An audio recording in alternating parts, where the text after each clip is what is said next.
Qu'est-ce que le droit révolutionnaire? Donc, introduction au droit révolutionnaire. Et comment donc en sortir? C'était le thème donc donné à cette journée.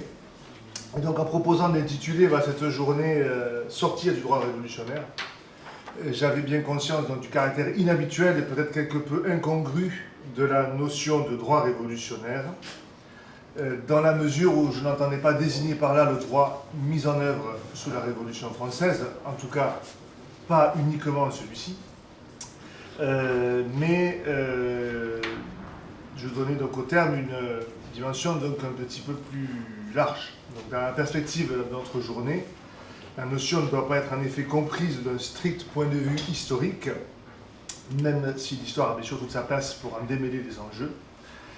La notion n'est pas davantage une notion à proprement parler juridique, si l'on entend par là qu'elle entrerait dans la nomenclature des termes consacrés par le droit et la science juridique.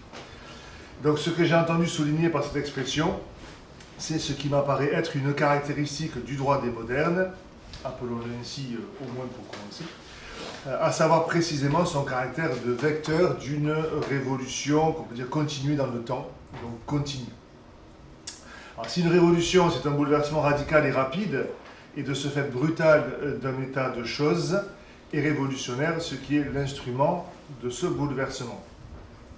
Alors, selon la définition donnée, une révolution continue peut apparaître comme quelque chose de contradictoire, si ça fait quelque chose de brutal, mais on ne serait pas loin de cerner ce paradoxe si, en faisant quelque peu abstraction du contexte, on se référait aux propos du marquis de Sade, à propos de l'état immoral de l'homme, qui est un état de mouvement perpétuel, qui le rapproche de l'insurrection nécessaire dans laquelle il faut que le républicain tienne toujours le gouvernement dont il est membre.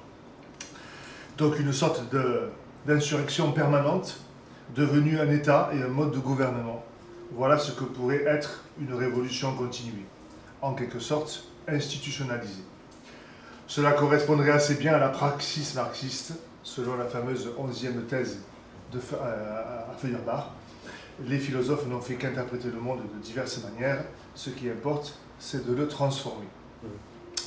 Or, ce que nous entendons communément par droit de nos jours, et depuis la fin du XVIIIe siècle au moins, dans les faits, depuis les derniers siècles de l'époque médiévale, quant à la philosophie du droit, me paraît être un vecteur majeur de cette insurrection permanente. En clair, le droit apparaît être depuis longtemps déjà donc non plus l'objet de la justice dont parle saint Thomas à la suite d'Aristote et des juristes romains, mais un instrument de transformation sociale continue. C'est assez évident en ce qui concerne la loi, il n'est que de se reporter aux lois dites sociétales, c'est-à-dire proprement morales, dans la mesure où elles touchent aux mœurs, lesquelles ne cessent d'être multipliées depuis quelques décennies maintenant, et pour certaines d'entre elles-mêmes, des lois qui aussi intègrent leur propre obsolescence, donc dont il est prévu dans la loi qu'elles seront modifiées à échéance de quelques années. Ça me semble être cet aspect, donc, au-delà de la loi, ça me semble être aussi donc, le droit lui-même qui est au cœur donc, de ce problème. Donc les interventions qui vont suivre reviendront sur les rapports entre droit et loi, très certainement, et conduiront très certainement aussi à revenir sur cette notion difficile de droit. Je soulignerai seulement pour terminer que si l'on prend les choses donc, du point de vue politique et en schématisant quelque peu la pensée politique occidentale, est structurée en deux grands courants, dont le premier, majoritaire chez les anciens, au moins jusqu'à saint Thomas, conçoit l'homme comme un animal politique, donc conçoit la société comme naturelle, et par conséquent les relations sociales diverses, dont les relations de pouvoir, également comme naturelles, avec comme le seul problème de faire en sorte que ces relations et l'organisation sociale dans son ensemble soient les meilleures possibles. C'est alors à la charge de la justice dont l'objet est le droit d'y pourvoir, et justice et droit sont au cœur de la réflexion politique. À cela, les modernes opposent une conception de l'homme comme naturellement asocial, ou à tout le moins naturellement apolitique. La conséquence est le caractère naturellement indépendant du point de vue individuel, c'est son caractère libre, la liberté individuelle, le caractère strictement artificiel des sociétés, donc des relations sociales et des relations de pouvoir, a priori perçues comme des contraintes pour l'individu. D'où le fait que le problème n'est plus la justice, mais le rapport pouvoir-liberté individuelle. Donc c'est vraiment ce qui est au cœur de la problématique politique moderne, me semble-t-il.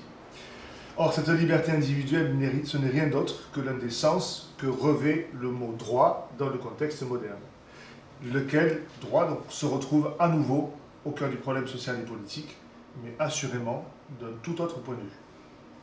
Ce qui est en jeu en fin de compte, c'est la manière de concevoir l'ordre social et politique, et dans les deux cas, le droit est au centre des discussions. D'où l'objet de cette journée.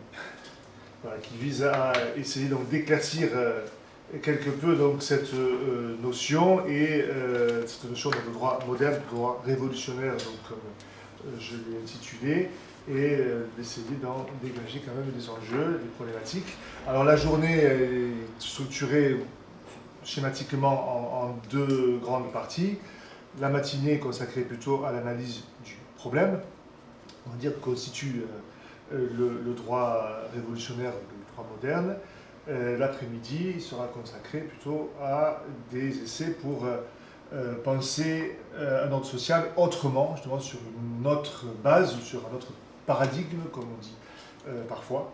Essayer de voir à quoi pourrait ressembler, dans le contexte qui est le nôtre, un ordre juridique différent de celui donc, qui est fondé sur la conception moderne du droit. On verra ce que les interventions nous réservent et ce à quoi donc ça va nous ouvrir, notamment donc, en effet les interventions de cet après-midi de ce point de vue.